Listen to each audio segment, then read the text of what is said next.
टॉरिसेलिस theorem, speed of efflux. Torricelli's theorem क्या है?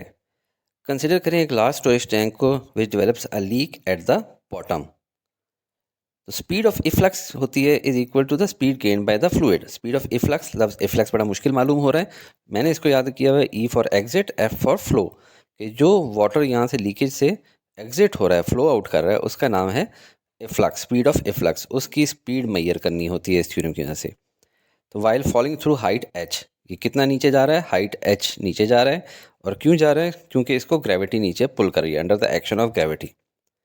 तो तीन इसके पॉइंट्स हैं। The pressure at both hands is same, यानी यहाँ पे जो P1 है वो और यहाँ पे P2 दोनों सेम हैं, दोनों एटमॉस्फेरिक प्रेशर है, इसको हम लोग इक्वल टू P कह देते हैं। Height H is the difference between the height of the fluid level H1, कि जो टॉप हाइट है ये कितनी है ज़मीन से, H1, और जो लीक पॉइंट है उसकी हाइट क्या है, H2, और इन दोनों का डिफरेंस क्या है, वो है H is equal to H1 minus H2। तीसरा पॉइंट है velocity at the top is considered to be zero, क्योंकि इसके मुकाबले में यहाँ तो काफ़ी तेज़ी से पानी निकलेगा, लेकिन ये जिस स्पीड से नीचे जा रहा है बहुत कम है, तो इसको हम लोग एज्यूम करते हैं ज़ीरो। तो हम लोगों ने मालूम क्या करना है, V2, यानी कि जो स्पीड ऑफ इफ्लक्स है, बाहर जाती हुई वेलोसिटी। इसके लिए हम यूज़ करेंगे बर्नौलीज इक्वेशन।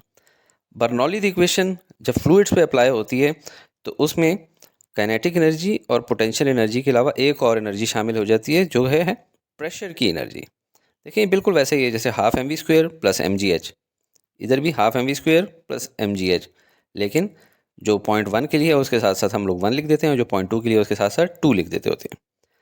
इधर P1 भी ऐड हो गया है लेफ्ट साइड पे, और राइट साइड पे यानी कि नीचे के लिए P2 ऐड हो गया। अब इन दोनों इक्वेशनों को आप देखें, राइट साइड और लेफ्ट साइड, इसमें P1 और P2 आपस में कैंसिल आउट हो जाते हैं। क्यों? क्योंकि दोनों इक्वल टू P हैं। पीछे क्या बच गया जो कि क्रॉस कर सकते हैं? आप देखें, इसको हम कैंसिल आउट कर सकते हैं। वजह V1 is equal to zero है, तो zero multiply by anything is zero. पीछे हमारे पास तीन टर्म्स रह गई। अब इसको रीअरेंज करना है हमने, और रो जी H2 को हम लोग इधर ले आते हैं ताकि लाइक टर्म्स एक तरफ आ जाएं, और जब पॉजिटिव चीज़ इधर जाएगी तो माइनस हो जाएगी। अब इन दोनों में क्या चीज़ कॉमन है? रो जी, अंदर बच गया H1 माइनस H2। रो और रो आपस में कट गए, दोनों साइडों पे रो मौजूद है, और ये H1 माइनस H2 है, ये क्या है? इक्वल टू H, ये हम लोगों ने पहले निकाला है। अब ये जो 2 यहाँ पे नीचे है उधर जाएगा तो ऊपर चला जाएगा, तो अब हमारी जो इक्वेशन बन जाएगी 2GH is equal to V2²।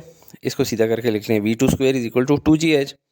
हमें चाहिए V2 की वैल्यू जो कि V है, तो दोनों तरफ स्क्वायर रूट ले लेंगे तो हमारे पास आ जाएगी V2 is equal to square root 2GH। और यही है स्पीड ऑफ इफ्लक्स।